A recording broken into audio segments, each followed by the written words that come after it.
Omega 嘅 Gold Master Annual Calendar 咧，其實佢係 base on 呢一啲星座嘅系列嚟㗎，所以咧個標底咧即係有佢個 Coexo 嘅 Master Grade 嘅機芯啦，咁啊兩支橋咧都係紅金嘅，咁啊又進刻咗一個好靚嘅 Omega 嘅經典嘅星座嘅底背 logo 啦。咁啊點解啱啱又講翻呢隻咧？因為而家咧呢一輪啊大量嘅廣告講緊嗰隻即係嗰系列嘅星座啦。不過我身邊玩錶嘅朋友都唔少啦。咁我冇見過一個人買啦，無論係鋼啦同埋金啦。咁究竟係原因係咩咧？如果在於我嚟講咧，就實在價錢係過咗火。咁咧 Omega 你大家都知啦，好多系列都有跳樓嘅，亦都有勁減嘅。半價你都未必會買嘅，比半價更低咧就會買啦。好似隻 Gold Master 咁樣咧，佢其實咧就我睇 Omega 話佢已經停咗產啦，即係撳入去咧就話已經 no longer in production 啦 ，no longer available 咁樣啦。咁啊，我相信咧佢都應該係停咗啦。咁啊，呢隻錶咧定價咧，如果我而家講俾你聽，隻 K 金錶啊，冇金帶㗎，有個金接扣，佢係超重嘅，佢質量係好高嘅。但係咧，佢嘅定價係23萬幾啊，仲係幾年前喎。我相信如果我呢隻錶啊話俾你聽啊，佢11、2萬啊 discount 咗半價，我叫你買咧，你都未必會買嘅。再加上香港而家玩錶嘅息嘅都算到最盡啦，咁啊點可以即係話你會買咧？咁你大家可以估計咧，呢隻錶咧究竟咧喺一個跳樓嘅狀況之下，佢究竟係幾錢到啊？你可以大家有機會 message 我討論下，我就唔會講出嚟啊。咁啊，第一影響到其他店又唔好啦。你買咗唔 happy，不過我相信唔係好多人買咗啊。有呢啲係啲 Facebook 啊、Instagram 啊見到人戴啦，咁我真係未見過啦。可能我即係孤陋寡聞啊睇嘅啫，我冇乜見過人戴個 Gold Master 嘅 Annual Calendar 嘅金錶。咁啊睇到佢咧，佢 Annual Calendar 嚟㗎。個外圈咧，唔好講外圈啊，好容易混淆。個面入邊咧，咁啊好似咧嗰啲舊嗰啲星座啲曲意八卦咁樣。咁啊上邊有月份啦，下低有個 day 啦。咁就除咗跳唔到呢個2月28號呢個月之外咧，28、29號咧，咁其餘咧都跳到嘅。佢認到大小月份嘅，咁就一年咧就只係校一次日曆嘅 Annual Calendar 啦。我覺得個殼做得靚嘅，好 solid 嘅。我自己一向都喜歡呢啲磨砂再加拋光嘅部分啦，咁啊再加過一個有少少望落去咧，少少啦，似勞力士嗰啲九亞圈啊，咁成隻錶咧就好 solid 咧，就好捉實嘅。咁啊不過咧，即係個價位係唔係呢啲價位咧？喺隻錶42mm嘅，係咪呢啲價位咧？我就唔會教 Omega 嘅，即係佢冇可能會，即係你少少一個玩家咧，你同佢。即係佢梗係有佢一個專業團隊咧去 set 價錢嘅，咁啊可能咧就亦都唔係淨係 Omega 係咁嘅價錢啦。不過咧，淨係我又冇講係淨係啦，佢係其中一個咧喺全球咧有大量水貨跳樓價格無處不在嘅一個品牌嚟嘅，因為佢做嗰個量咧真係好多嘅，即係譬如呢啲 Gold Master 咧喺日本咧降嗰啲咧，你真係無日無之見到，你去中野。你睇一轉咧，就會見到哇咁咯。不過食住當早嗰輪金錶好貴嘅水咧，咁啊呢啲錶咧可能佢跳係過到10萬嘅。但係咧香港人價格反應咧，即係咧而家你一買金錶咧，就話哇啲金跌咗好多。其實我又唔覺得啲金跌咗好多啊。啲金錶咧喺未來1-2年咧，只會越嚟越貴嘅定價。呢個係必然嘅事嚟嘅。不過咧，通常都係咁嘅，係啲人咧就反應一定係咁嘅。到佢買唔到啦，加咗嘅時候啦，佢就到時佢先會追嘅。呢個通常都係我哋香港玩錶嘅一個狀況。即係你見佢低啊，嗰陣時見到咧平咧，你唔買嘅。好多時候都係咁。我早嗰輪喺中野都唔係中野，喺即係喺福岡咧見到一間店咧，佢有好多跳樓 Omega。即係我嗰陣時覺得，哇！呢啲錶咧買嚟戴下幾開心，買幾隻翻香港啦，有啲不同系列咧。其中我見過最平啊，嗰個叫做咩 Well Master 我都唔係好記得啦，即係有時有條撳啲牛仔布帶嗰啲咧，嗰啲都萬零蚊一隻嘅啫。我意思係14-15蚊就有㗎啦，連鋼帶。你會覺得哇！你我唔信啦。你如果大家嗱，我話俾大家聽啦，我今日呢個片咧就同大家分享下，大家去揾下 Donkey 嘅鐘錶部嗰度咧，就時常都有 crazy 嘅真正嘅 crazy sale。我早一輪咧翻嚟之前咧，見到咧就一隻2 set 33，就攞埋退稅咧就2萬蚊都唔使，咁我就覺得已經係真係好瘋狂啦。咁嗰啲上次咧就即係走咗一次唔記得買咧，就一隻 Deville 嗰啲金帶都係5萬幾6萬，連埋金帶喎。即係咧嗰次咧就即係有時去因為唔係太中意咧，就冇買。有時候一諗起日本嗰啲 Omega 咧，真係令我覺得瘋狂。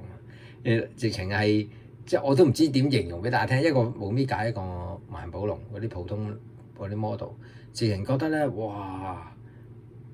有機會大家自己去發掘下，因為我都講唔到咁多啊。即係我咁有時候我都識咗啲店嘅，即係因為嗰啲店咧而家咧都有啲同胞喺度啊。咁啊，台灣人又有，內地人又有，咁啊佢又都想做生意喎。咁啊有時喺啲價錢有得傾下，留低啲卡片啊咁樣。咁啊即係咪有時咪唔想分享咁樣？因為咧我亦都見到太多嘅人咧，即係同問完你啊，或者叫你介紹完啦，落到去又講第二啲嘢啦，又人哋已經講完價，又仲要再巴緊啦。咁喺香港咧就即係太多呢啲嘢啦。咁而家都我小心啲咯，費事介紹啦。咁啊不過咧，有時見到啲朋友咧就喺啲 Condo 24啊，都見到呢啲錶嘅，咁都抵嘅。即係當然我冇我呢隻咁瘋狂啦，都抵嘅。咁啊通常俾我睇咧，就大部分咧嗰啲有好多佢哋睇嗰啲咧都係冇實相嘅，咁啊影張嗰啲廣告相喺度。咁我通常咧我就話咧，如果你喺網絡買嘢，就尤其是啲外國嗰啲冇相嗰啲咧，即係佢冇錶。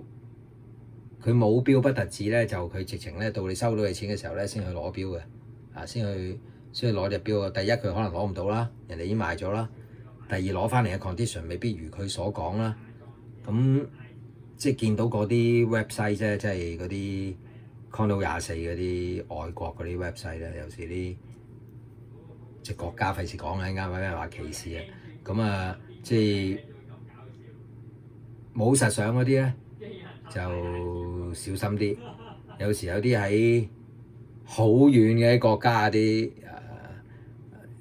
呢個都可以講嘅。有時啲即係好遠嘅地方，又冇實相，又成日都要叫你 bargain，已經 set 個價好低啊，又話佢可以接受 bargain咧，總之你就小心啲。即係買錶點會冇實相咧？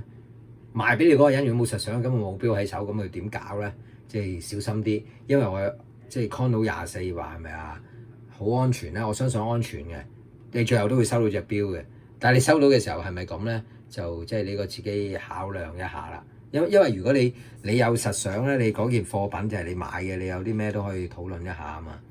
咁啊，不過咁講啦，如果夠平嘅都冇乜所謂咧。正如呢啲真係平得好緊要嘅，咁可能佢係一個 window display 啦，有少少花痕啊，有少少 handling 嘅問題咧，咁我接受嘅。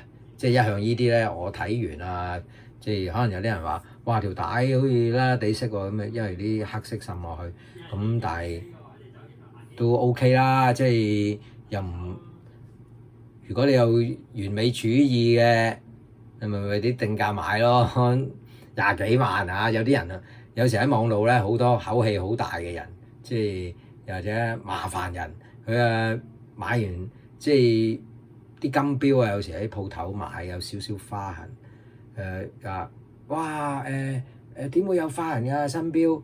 咁鋪頭咧就通常咁講嘅，如果你真係買，我幫你搞搞佢，哇其實咪真係打磨走你啲金，咁啊仲無謂啦。咁有時喺網路咧，想同大家分享下啲錶咧，而家我都少㗎啦。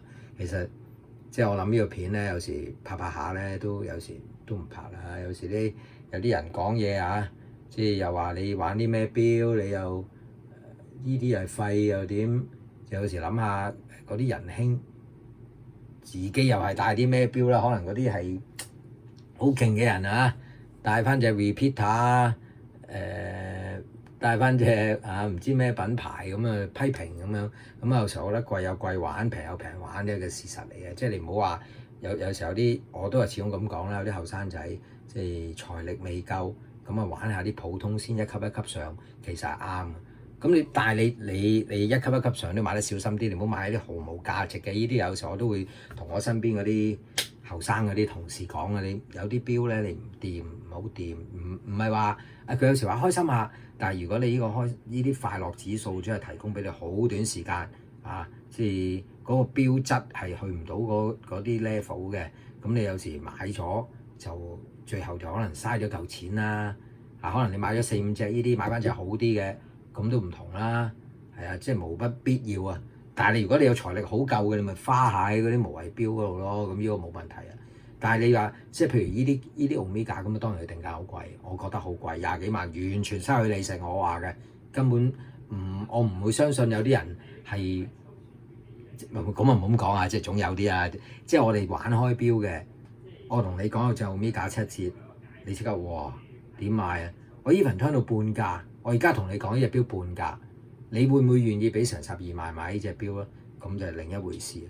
即係所以買錶有時小心啲，即係我就唔係一個無限財力嘅人，有時我買咧都即係好小心玩嘅。咁呢幾廿年嚟咧就都 build up 咗一個唔錯嘅 collection 嘅。不過有時唔係話唔想分享，你知啦，即係喺網路咧，有時候我而家一隻起一隻紙講咧就還好啲。咁通常都有實物嘅，我就唔會拎住揸住個廣告或者網上啲圖片同你分享下呢隻手錶，咁又冇乜謂啦嚇。大家睇我雖然咧呢個 channel 咧，即係而家同大家感受下嘅，都即係其實睇嚟睇去都係嗰班人興啊，都係幾千人咁樣啊，即係幾千個 view 啊咁講勞力士就多啲啦。咁不過咧有時見到呢啲喺市面上又唔係好多人會講嘅錶咧，就同大家分享下。咁啊，我自己咧就即係比較都係一樣，係因為佢好大嚿金，咁啊覺得好過癮、好抵咁成日買。咁究竟佢係咪話即係如果我有一個 budget 係佢呢個定價嘅計埋 discount 啦，我就真係唔會揀呢啲手錶㗎。好多謝大家。